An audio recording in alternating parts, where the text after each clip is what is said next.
बिस्मिल्लाहिर्रहमानिर्रहीम। जी मैं इस वक्त मौजूद हूँ तहसील कल्लर सैदा हल्का PP7 और हल्का NA51 में। यहाँ अगर बात की जाए सियासी सूरत हाल की, तो यहाँ पे मुख्तलिफ जमातों के उम्मीदवार अपने अपने वर्क कर रहे हैं और अपने अपने कामों में इसमें जिस तरह तको लगे हुए हैं अपने मकाम बनाने के लिए, अपनी पोजीशन को बेहतर करने के लिए। लेकिन मुख्तलिफ नौइयत के कुछ मुस्लिम लीग नून के भी उम्मीदवार हैं, टिकट पे पीपल पार्टी के भी हैं, और उसमें फ़िलहाल तो तहरीक इंसाफ का कोई उम्मीदवार सामने नज़र नहीं आया। उसमें मुख्तलिफ जमातों के मुत्तहिदा जमातों के उम्मीदवार हैं, जमीयत के भी उम्मीदवार हैं।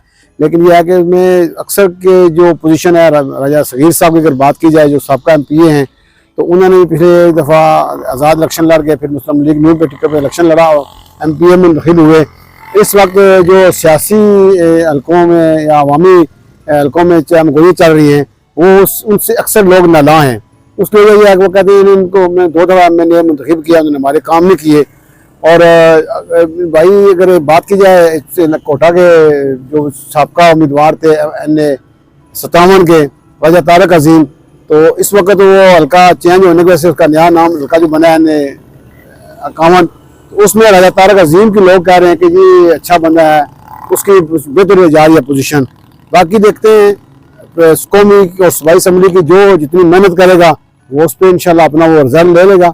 लेकिन वक्ती तौर पर वो लोगों की राय है, वो लोग चाहते हैं कोई नया चेहरा सामने आए, नया कोई बंदा आए, इससे हम उसकी सपोर्ट करें। और उनके मेरे जहन में तो राजा तारक अजीम आया है, वो पहले भी इलेक्शन लड़ा था, चेहरा भी नया है, लेकिन यह वो मुंतखब तो नहीं हुआ। लेकिन यह है कि उसकी जो लोगों में आमदो राब्ता मुहिम है वो थोड़ी सी बेहतर जा रही है, लोग उस पर मुतमिन भी हो रहे हैं।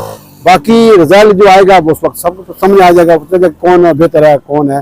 बाकी पार्टी की वोट होती है, तो ये आज़ाद ऐसे इलेक्शन लड़ेंगे, बाकी आज़ाद बंदा जो जितनी मेहनत करेगा उतनी वोट ले लेगा।